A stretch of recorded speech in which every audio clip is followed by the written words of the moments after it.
নমস্কার বন্ধুরা, welcome to my channel. বন্ধুরা, শীত তো খুব ভালোভাবেই এখন পড়ে গেছে। আর শীতকাল মানেই তো শীতের শাকসবজি, ফল ফুল ইত্যাদি ইত্যাদি, এবং সেটাও যদি হয় নিজের বাড়ির বাগানে, তার তো আনন্দই আলাদা। বন্ধুরা, আজ নিয়ে চলে এসেছি এই সুইট লেমন বা কামকোয়াত ফলের গল্প নিয়ে।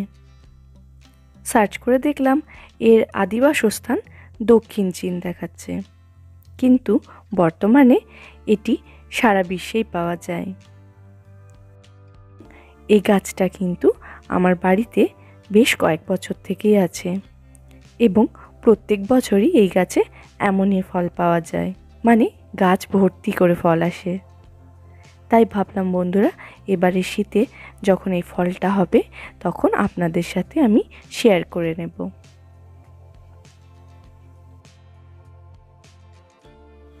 দেখুন বন্ধুরা, আমার বাগানের এই সুইট লেমন গাছে ঠিক কতগুলো সুইট লেমন এসেছে, কিন্তু এখনও কিন্তু এগুলো সঠিকভাবে পাকেনি। এগুলোর পুরোপুরি পাকতে বা ম্যাচিওর হতে বেশ কিছু সময় লাগবে।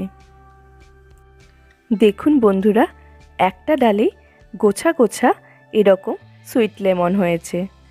এগুলো দেখতে যে কি ভালো লাগে কি বলবো। কি সুন্দর ছোট্ট ছোট্ট আকৃতির এই লেবুগুলো। এই সুইট লেমন গাছটা আমার বাগানে টবে লাগানো হয়েছে। ইচ্ছা করলে এটাকে মাটিতেও লাগানো যায়, এবং টবে যদি কেউ লাগান এবং ভাবছেন যে ছাদ বাগানে রাখবেন কিনা, সেটাও আপনারা রাখতে পারেন বন্ধুরা। দেখুন, এই গাছটা কিন্তু প্রত্যেক বছরই কাটাছাঁটা করা হয়, সেই জন্য গাছের কিন্তু উচ্চতা অনেকটাই কম, এবং শাখা প্রশাখাগুলো দেখুন কি সুন্দর ছড়িয়ে গেছে। এই গাছটি এমনিতেই প্রচুর শাখা প্রশাখা যুক্ত হয়, এবং পাতাগুলো হয় অত্যন্ত সুন্দর এবং উজ্জ্বল সবুজ বর্ণের। গাছটি যদি এরকম কখনো কাটা না হয়, তাহলে কিন্তু মাটিতে লাগালে 8 থেকে 15 ফুট পর্যন্তও হতে পারে। এই গাছের পরিচর্যা বললে আমি বলবো যে আমার একটি ভিডিও করা আছে লেবু গাছ সম্পর্কে, যেখানে আমার বাগানের বিভিন্ন ধরনের লেবুর পরিচর্যা সম্পর্কে বলেছি। তবুও বন্ধুরা, আপনাদের যদি মনে না থাকে কোন ভিডিওটিতে, তাহলে আমি এই ভিডিওটিতে আরেকবার আপনাদের বলে দিচ্ছি যে এই লেবু গাছের ঠিক কীভাবে পরিচর্যা করি। আমি সাধারণত লেবু গাছে বর্ষার আগে এবং অক্টোবরের শেষের দিকে একটি সারের মিশ্রণ প্রয়োগ করি, যেখানে থাকে নিমখোল, হাড় গুঁড়ো, শিংকুচি, ভার্মি কম্পোস্ট, সর্ষে খোল ইত্যাদি। এগুলোকে প্রয়োগ করার অর্থাৎ গাছে প্রয়োগ করার প্রায় 1 মাস আগেই কিন্তু তৈরি করে রাখতে হবে, কারণ এই মিশ্রণটি সাথে সাথে যদি মিক্স করে গাছের গোড়ায় দেওয়া হয় তাহলে গাছের ক্ষতি হতে পারে। এবং গাছে যখন এটা প্রয়োগ করার সময় আসবে, ঠিক তার আগে পটাশ এবং ম্যাগনেসিয়াম এবং ফাঙ্গিসাইড এর মধ্যে দিয়ে গাছের গোড়ায় দিতে হবে। তাহলেই কিন্তু গাছ খুব ভালো থাকবে এবং নিয়মিত ফলও পাওয়া যাবে। এবং এই গাছটি যেন সরাসরি সূর্যালোক পায় সেই রকম জায়গায় রাখতে হবে।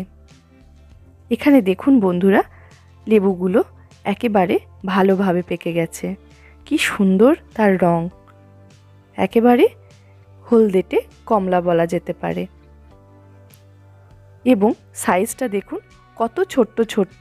সাধারণ যে লেবুগুলো আমাদের হয় সেগুলোর আকৃতিও কিন্তু মোটামুটি গোলই হয়, কিন্তু এটা দেখুন একটু লম্বাটে বা ডিম্বাকৃতি, এবং সাইজটা দেখুন কি সুন্দর ছোট্ট। এটা একেবারে 1 বাইটেই খাওয়া যেতে পারে। এই ফলটার একটি বিশেষত্ব হলো এই ফলের কিন্তু ছালটা অত্যন্ত মিষ্টি এবং পাল্পি, কিন্তু আবার ভিতরের অংশটা ভীষণ টক। অর্থাৎ এটা যদি একসাথে খাওয়া যায় তাহলে টক আর মিষ্টির ব্যালেন্স হয়ে যায়, এবং খেতে তাই খুবই সুস্বাদু। এবং এর যে সেন্টটা সেটা কিন্তু খুবই মধুর, খুবই মিষ্টি একটা সেন্ট রয়েছে এই লেবুটায়। লেবু তো অনেক খেয়েছি, কিন্তু লেবুর ছাল যে এত সুন্দর মিষ্টি বা লেবুর ছালটাই শুধু খাওয়া যায় সেটা জানতাম না। অর্থাৎ ইচ্ছা করলে কেউ শুধু লেবুর ছালটাও খেতে পারে, কারণ ভিতরের অংশটা একটু টক। এই ফলটা কিন্তু শুধু না খেতে পারলে এটা জ্যাম, জুস বা পিকল বা আচার করেও খাওয়া যায়। এবং দেখুন বন্ধুরা, ফলটা কতটা পরিমাণে জুসি। এটা খেতে কিন্তু আমার বেশ ভালো লাগলো। এবং এর মধ্যেখানটা দেখুন কি সুন্দর বীজ একদম সাজানো আছে, কিন্তু বীজগুলো কিন্তু অত্যন্ত ছোট, তাই এগুলো না ফেললেও হয়, এগুলো খেলে কোনো অসুবিধা হবে না। তবে একটা কথা বলে রাখি বন্ধুরা, এই গাছের বীজ থেকে কিন্তু ভালোভাবে চারা তৈরি হয় না, তাই এর কাটিং বা এয়ার লেয়ারিং করলে কিন্তু এই গাছের ভালো এবং সুস্থ চারা তৈরি করা যায়, যার থেকে পরবর্তীকালে ভালো গাছ পেতে পারি আমরা, যার থেকে এরকম প্রচুর পরিমাণে কমকোয়াত বা সুইট লেমন পাবো। এই গাছটিতে যখন লেবুগুলো ধরে থাকে তখন এমনিতেই দেখতে সুন্দর লাগে। যদি কেউ নাও খেতে চায়, তাও বাড়িতে সৌন্দর্য বৃদ্ধির জন্য এই গাছটা রাখা যায়। তাহলে বন্ধুরা, আজকের ভিডিওতে এতটুকুই ছিল। ভিডিওটি কেমন লাগলো কমেন্ট করে অবশ্যই জানাবেন, এবং ভিডিওটি ভালো লাগলে লাইক এবং শেয়ার করে দেবেন, এবং চ্যানেলটিকে সাবস্ক্রাইব করে আমার পাশে থাকবেন। ধন্যবাদ।